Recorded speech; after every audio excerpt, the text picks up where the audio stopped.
KD. Chaudhari डाळिंब yard पुणेमध्ये आपण पहिल्यांदा जर प्रयोग केला असेल तर गोल्डन सीताफळाचा परराज्यामध्ये पाठवायचा प्रयत्न केला. त्यानंतर आपण पेरू, तैवान पिंक असेल, व्हीएनआर त्याचाही प्रयोग केला. आणि ज्यांच्याकडं आता गोल्डन सीताफळ आहे त्या गोल्डन सीताफळाला देशाच्या कानाकोपऱ्यामध्ये माल पाठवायचा ही भावना मी पहिल्यापासून ठेवली. आता नाशिकलाही आपण किंवा इंदापूर असेल या तिन्ही मार्केटमधून जेवढा गोल्डन सीताफळ आपल्याला परराज्यात पाठवता येईल तो आपण ह्यासाठी प्रयत्न करतोय की आज शेतकऱ्यांना सीताफळ हे नवीन नवीन व्हरायटीमधून आपण ज्यावेळेस गोल्डन सीताफळाकडे वळालेलो आहे तर गोल्डन सीताफळ हे टिकाऊ आहे आणि हे 5-7 दिवसांनी ते तयार होत आहे. फक्त त्याची अडचण एक होती, दिवाळीच्या पूर्वी चालू झाल्यानंतर पावसामध्ये साठल्यानंतर त्याचा आळी निघत होती पूर्वी. पण आता त्या आळीवरती बी औषधं मारून ज्यांनी प्रयोग आळी होऊन नाही दिली पर्यंत ते बाद झालं नजरेतनं खाणार ज्या तिथं आळी पडती म्हणून. पण आता हे जरा प्रादुर्भाव जवळजवळ संपत आलेला आहे. पण आता ह्या वर्षी मेन अडचण आहे गोल्डन सीताफळाची कळी सेटिंग झालेली नाही. आणि ज्यांच्या बागेत कळी सेटिंग असेल, आज मी ज्या बागेत आलेलो आहे त्या बागेमध्ये भरपूर कळी सेटिंग आहे. आणि आज बबन दादांना मी शब्द देतो की या वर्षी तुमचं 1 नंबरचे पैसे होणार. आणि हे पैसे होत असताना तुम्हाला निसर्गाने साथ दिलेली आहे, तुमच्या कळी सेटिंग झालेली आहे बागेवरती.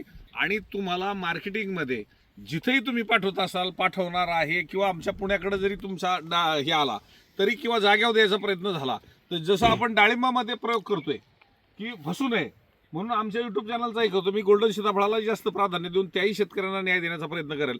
तर दादा आता हे तुम्ही गोल्डन सीताफळ लावलेलं किती एकराची बाग आहे? 9 एकर 9 एकराची बाग आहे. आणि तुम्ही अजून दुसरी एक 5 एकराची बाग लावली, नवीन लावली. जवळजवळ 14 एकराची बाग आहे. आणि ह्या आजूबाजूला पाहिलं तर आपण वेगवेगळे प्रयोग करतायत, डाळिंबामध्ये करतायत, कोण सीताफळामध्ये करते, कोण पेरू करते.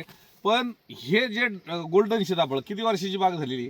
ही 5 वर्षाची बाग आहे. 5 वर्षाची बाग आहे. आणि ह्या 5 वर्षामध्ये तुम्ही मार्केटिंगमध्ये काय काय अनुभवलं? कशा पद्धतीने तुमचा मार्केटिंगचा प्रवास होता? मार्केटिंगचा प्रवास तिथं नेलं म्हणजे मालाची निवड करून पाहिजे असा भाव मिळत नव्हता. 3-4 राशी करायची. बर. आणि दुसरं बागत माल दिला तर पाडून मागायची. मग आता ते तुमच्यासारखं एखादा माणूस भेटला असं म्हणजे ते देवदूत भेटल्यासारखं वाटायला लागलं आम्हाला. पहिली गोष्ट, हे गोल्डन सीताफळ वेगवेगळ्या राज्यापर्यंत पोहोचतंय.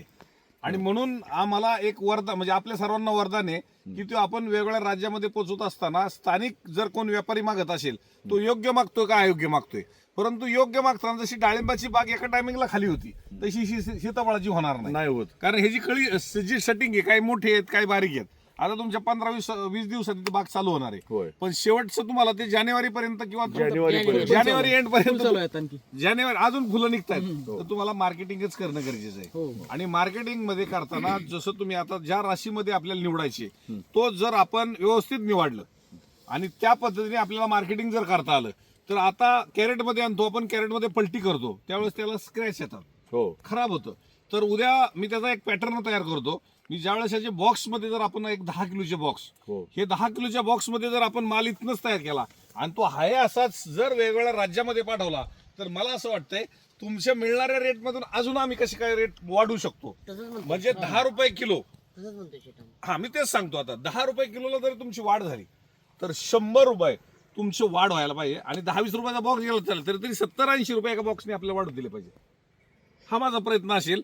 तर आज आपण ज्या बागेतनं आज प्रोत्साहन घेतोय की बाबा आज तुम्ही एवढी मेहनत करताय आणि आज त्याला मार्केटिंगमध्ये आपण फसतोय किंवा ज्या कॅरेटमध्ये ह्या पद्धतीने पुढं जात असताना अडचणी येतात, फक्त एकच शेतकऱ्यांनी केलं पाहिजे की जो माल एकसारखा राशीमध्ये दिलेला आहे तोच माल जर दिला तर आपण त्याला मार्केटिंग चांगलं करू शकतो. व्यापारी म्हणून तुम्ही व्यापारी म्हणून अजून कुणी आम्हाला तुमच्यासारखं गायडन्स केलं नाही की याचा फॉर्म्युला सांगितला नाही बाबा बॉक्समध्ये पॅकिंग करा.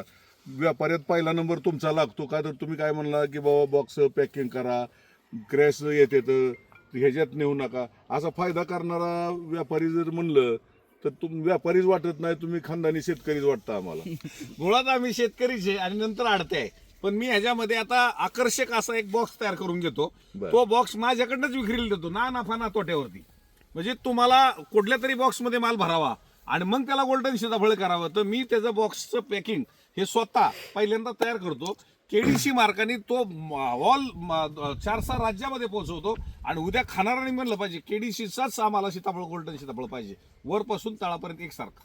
आणि हे झालं सीताफळाचं. तर मुलानं माझ्या डाळिंब लावलेला आहे. सीताफळाच्या माध्यमातून आपली जवळीक आली, त्याच्यामुळे डाळिंब आता दुसरीकडे याचा प्रश्नच नाही. जाणारच नाही, हो, कारण आता ही तुमची सगळी मंडळी राम हरी लोंढे ही जी बोरापासून लोंढे. नाही, ही राम हरी लोंढे हो. ही माझी बोरापासूनची आमची संबंधातलं नातं आहे. म्हणजे 1995, 96, 97 सालापासून ही आमच्याशी नाळ जुळलेली आहे, अजूनही हटू शकत नाही. म्हणजे म्हणून माझा सांगण्याचा हेतू कसा आहे की आज डाळिंबाला तर मी गती दिली. डाळिंबाला आपण ह्याच्यामध्ये कमर्शियल एसी बसून एक 10,000चं वातानुकूलित एक मार्केट तयार केलेलं आहे. कोल्ड स्टोरेज सारखं तयार केलेलं आहे. Cold storage. 2 राज्यामध्ये, राजस्थानमध्ये आणि गुजरातमध्ये. आणि तो प्रयोग आम्ही नाशिकला केलाय, पण महाराष्ट्रातल्या पावसाळ्या ह्याच्यात तो चालत नाही, पण उन्हाळ्यात तो चालवणार. मशीनद्वारे ग्रीडिंग केलेली आहे. हे सगळे प्रयोग करताना नवीन नवीन डोक्यातले आयडिया आलेले आहेत. तर मला आज ह्या बागेत आल्यानंतर एक मला वाटतंय की याला जर आपण बॉक्समध्ये तो माल पॅकिंग करून पाठवला तर ह्याचे जे रेट मिळणार आहेत तर त्याच्यात स्क्रॅच नाही आले, मालाची आदळ आपट नाही झाली, तर तो खाणारा सुद्धा ह्याला चांगला प्राधान्य द्यावा लागेल. तर मला असं वाटतं तुम्हाला कुठंतरी 2 रुपये जास्तीचे मिळून देण्यासाठी माझ्यासारख्याचं जर योगदान झालं तर आपल्या शेतकऱ्याच्या कुटुंबाला कुठेतरी हातभार लागेल. तर व्यापारी नसून तळमळीचा एक खानदानी शेतकरी जसा सांगतो त्याप्रमाणे गायडन्स केलं, त्याबद्दल चौधरी साहेबाचं भरपूर धन्यवाद. धन्यवाद.